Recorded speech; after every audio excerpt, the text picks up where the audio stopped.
Well then, Agent York, do you have any plans for this evening? I was going to head back to the hotel and go over my notes. I need to contact HQ and give a progress report, too. Okay, then let's call it a day here. Sounds good. Contact my office when you finish your report. We'll pick you up tomorrow morning. Diane, the owner of the art gallery, should be back soon. All right, then. Let's do that. What? Hold on, Agent York. We're going out to eat at Nick's Diner. Would you like to come with us? The diner? That might be nice. Thomas is a great cook, but Nick is the real deal. No visit to Greenvale is complete without eating at the A&G. A very appealing proposition. Zach, what do you think? Hell yeah. We can always go back to the hotel after eating dinner. Or go directly back to the hotel. You decide, Zach. Let's eat with them. Mm-hmm. I'm not editing out the coughs this time.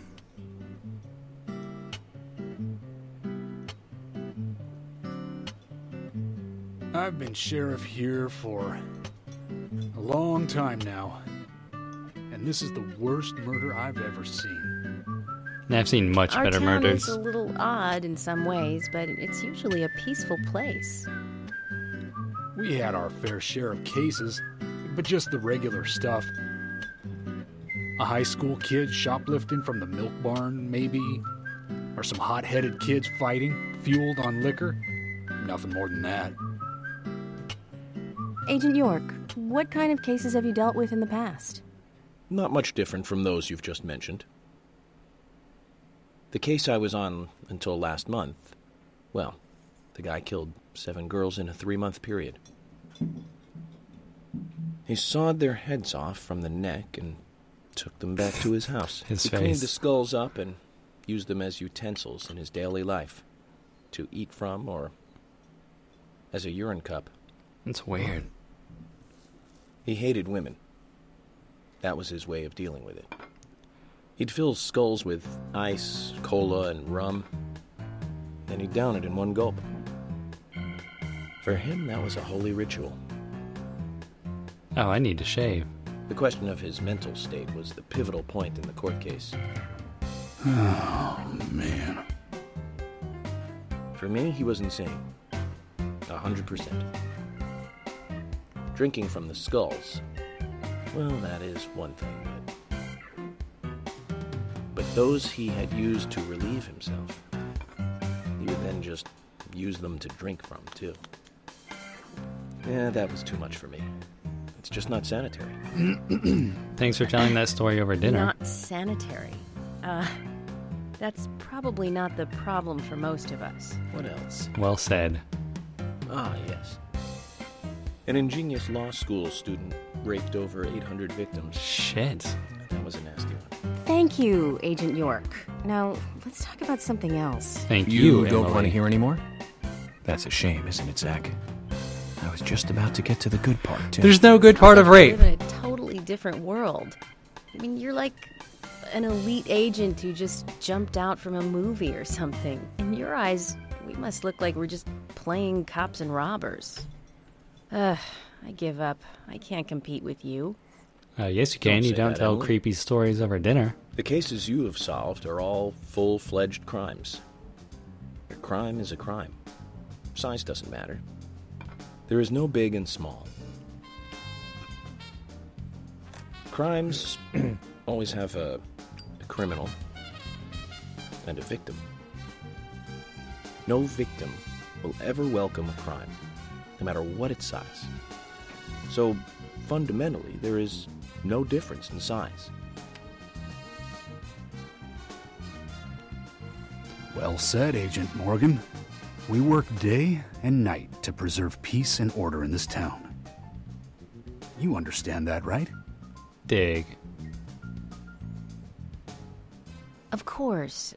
But still, I don't view shoplifting and Anna's murder as the same level of crime. Me neither. I never even dreamt that such a thing could ever even happen in this town. I keep on expecting to see Anna here in this diner, waiting on tables. No.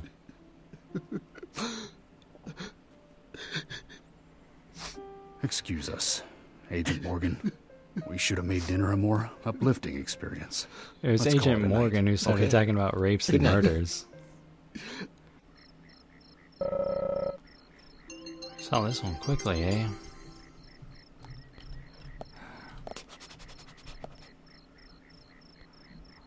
Welcome back to Dastardly Pigeons. Let's investigate. Back at the hotel.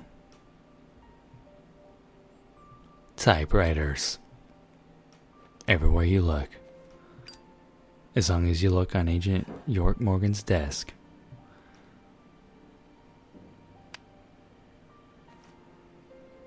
Smoking a cigarette.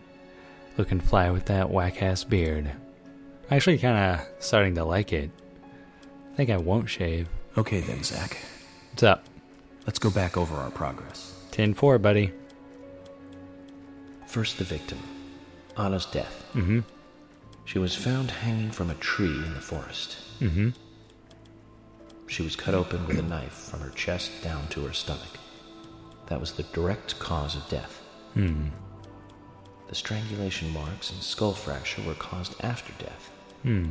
Her tongue was also bit off, and I found something inside her mouth. The petals. Do you remember what that was, Zach?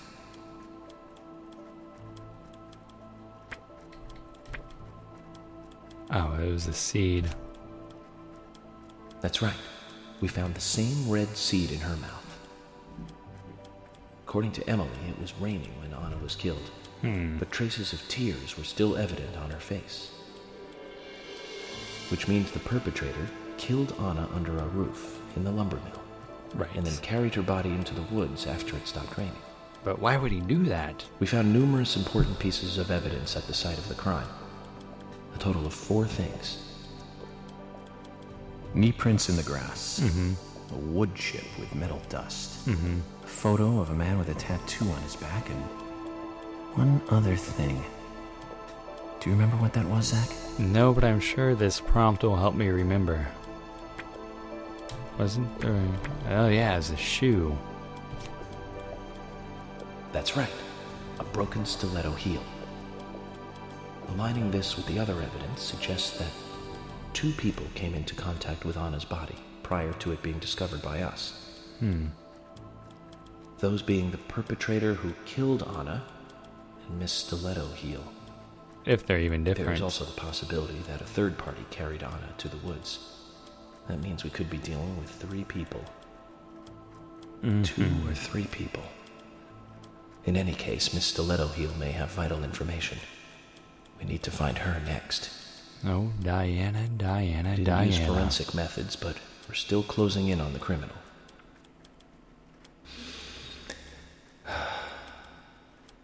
Between us Have I girls, forgotten anything? forensics is kind of a bullshit Of science course. anyway. The marks on her hand tell us that Anna was gripping something when she died. Hmm, Do you remember that, Zach? I don't. What do you think she was holding on to? Oh, that's right. It was her pendant. That's right. A round object.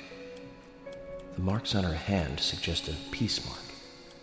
The man in the photo found in the woods had a tattoo of an upside-down peace mark on his back.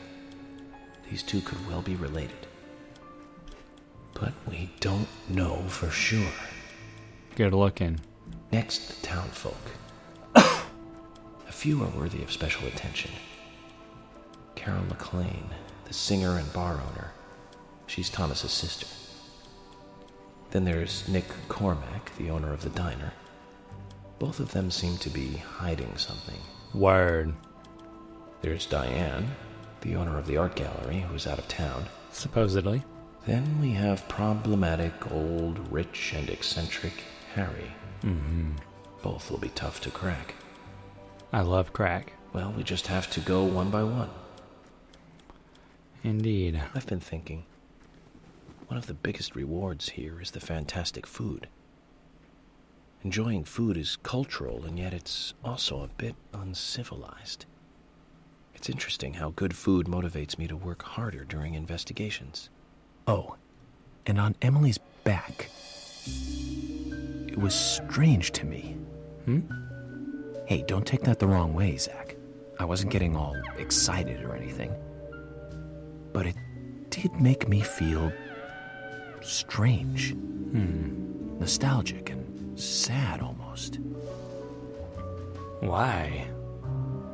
It's starting to rain. I think this case may take a while.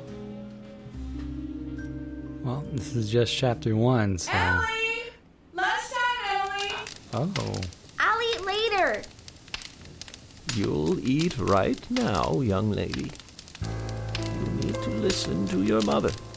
I want to hear the rest of the story. Eat your lunch, and then take a nap. Then I'll tell you the rest. But I want to hear it now. There's no need to rush things. You must live your life at the pace that is right for you.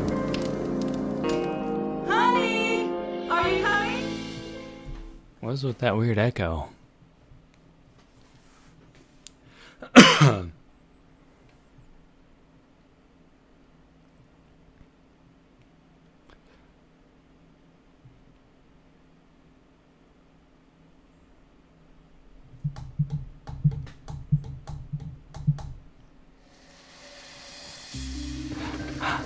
Doggy. Everybody loves burpees. Hello? Miss Stiletto Heel? Or is that being presumptuous? And who's that guy?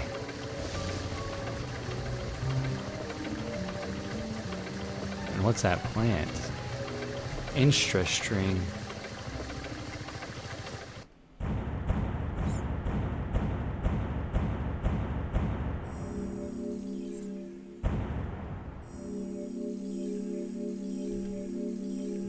Well, that's a good place to end it, isn't it? So I guess we're going to do some actual investigating tomorrow. This game is so weird.